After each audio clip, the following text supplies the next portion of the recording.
자, 이번엔 저희가 준비한 다음 이슈 소개해드리겠습니다.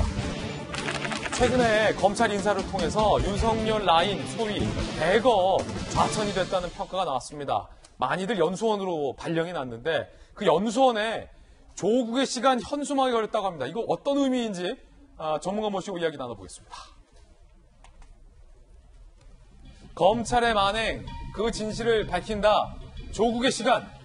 자, 법무연수원에 이 현수막이 떡하니 걸린 겁니다.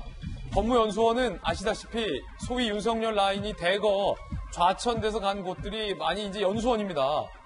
한동훈 검사장도 법무연수원에 있다가 사법연수원으로 가고, 뭐 조남관 대검 차장검사도 법무연수원으로 갔는데, 자, 다시 한번 이따 나중에 현수막 보겠고요. 조남관 대검 차장검사는 법무연수원장, 그 연수원이에요. 강남일 대전고검장 법무연수원, 구본성 광주고검장 법무연수원, 한동훈 법무연수원에 있다가 사법연수원, 연수원으로 다 갔어요. 수사 못하게. 자, 그 연수원에 요 같은 조국의 시간 현수막이 2장 크게 걸렸다라는 겁니다. 여기도 한 장 걸렸고요. 자, 또 다른 곳에도 한 장이 걸렸다는데 사진은 없군요. 자, 검찰의 만행. 뭐 요 사진 그래요. 법무연수원 이렇게 조국 전 장관 지지자들이 이렇게 들고 있는 사진도 공개가 됐습니다. 검찰 출신의 변호사 김광삼 변호사님 모셨습니다. 어서 오세요. 네, 안녕하세요. 오랜만입니다. 네. 김광삼 변호사님. 네. 이 사실은 소위 윤석열 라인이 대거 좌천이 된 법무연수원에 네. 조 전 장관 지지자들이 자, 이제 조국의 시간이 시작됐다라는 현수막을 건 게 어떤 의도, 어떤 의미가 있다고 보십니까? 일단 이번 검찰의 인사를 보면 윤석열 총장과 가깝거나 아니면 조국 전 장관에 대해서 이제 수사를 했던 그 라인들을 이제 좌천한 인사가 가장 특징이 아니겠어요? 예. 그런데 좌천의 좌천이 아니냐의 기준은 검사는 수사할 수 있는 그러한 직위나 직책을 가져야지 사실 검사로서 실력을 발휘할 수 있는 거죠.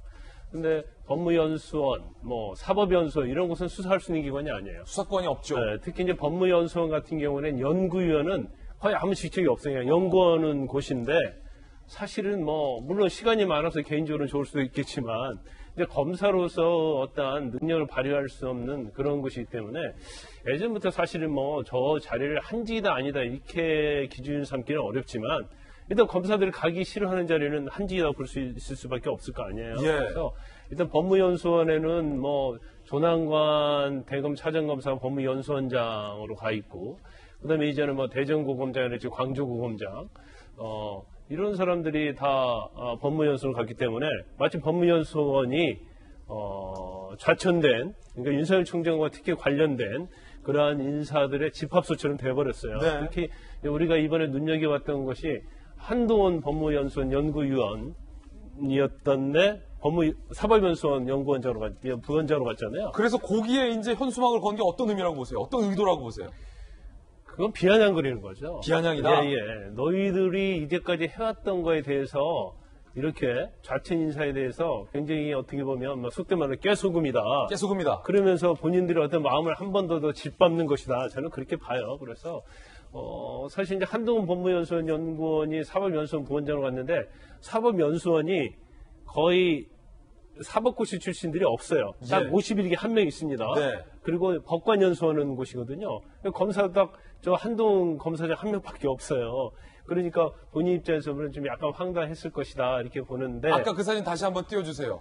김광삼 변호사님.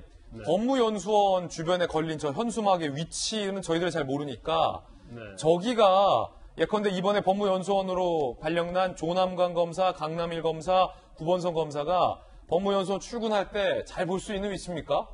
그거 무조건 보기 싫어도 볼 수밖에 없는 정문 쪽이에요? 저기 지나가야 돼요? 네, 그래서 저걸 보고 이제 어떤 생각을 했을까라는 좀 약간 그런 느낌이 들어요. 만약에 김광삼이 이번에 소위 좌천돼서 법무연수원에 갔다, 저 현수막을 봤다, 그렇다면 어떤 기분이 들겠습니까? 표현을 어떻게 표현할 수 없겠지만, 미치도록 괴롭겠죠. 그래서 근데 이제 저 의도적인 거죠. 그래서 이제 너희의 시간은 다 갔다 이제는. 그리고 검찰의 시간 다 갔고 이제 조국의 시간이 왔다. 그런데 조 전 장관이 조국의 시간은 책을 쓰고 나서 본인 입장에서는 굉장히 효과를 많이 보는 것 같아요. 네. 그러니까 지난 4월에 재보궐선거 이후로 조 전 장관이 그 보선 참패에 대한 책임이 있다. 이게 굉장히 주류를 이루었잖아요. 그런데 그렇게 사라져가는 조 전 장관이 책을 한번 내부로 말미암아서 다시 민주당이랄지 여권 내에서 분란을 일으키게 되고 본인이 오히려 그 중심에 서면서 뭔가 관심을 받게 되고 나는 아직도 살아있다. 그런 어떤 성공적인 책 쓰기에는 목적을 달성했다. 저는 그렇게 봅니다. 자, 김광선 변호사님의 견해 들어봤고요. 조 전 장관도 이 의도가 놀리는 것, 아까 비아냥이라고 표현하셨는데 놀리는 거라고 본 것 같습니다. 조 전 장관 이렇게 글 썼습니다. 힘든 상황 있는 사람 놀리는 것처럼 비치는 행동 하지 않는 게 좋겠습니다. 부탁드립니다. 라고 법무연수원과 사법연수원에 걸린 본인을 지지하는 현수막에 대해서 지지층들에 대해서 그 사람 놀리는 거 아니다. 그러지 마라.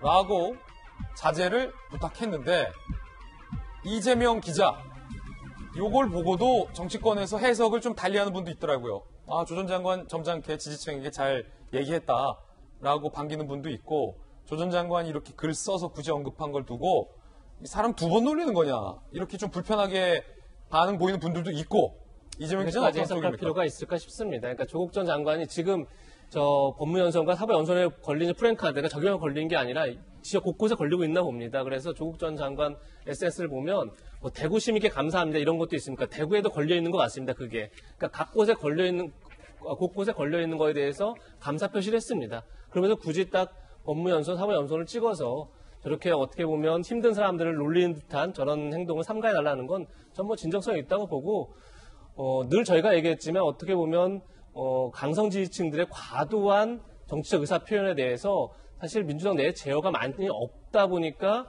민주당 내에 다양한 의견들이 나오지 못한다 이런 지적들이 많이 있었는데 전 조국 전 장관이 저렇게 딱 찍어서 저 문제를 지적한 건 좀 잘했다고 생각하고 저런 거에 대해서 지지층들도 좀 생각을 같이 했었으면 좋겠다는 마음을 같이 갖고 있습니다. 예.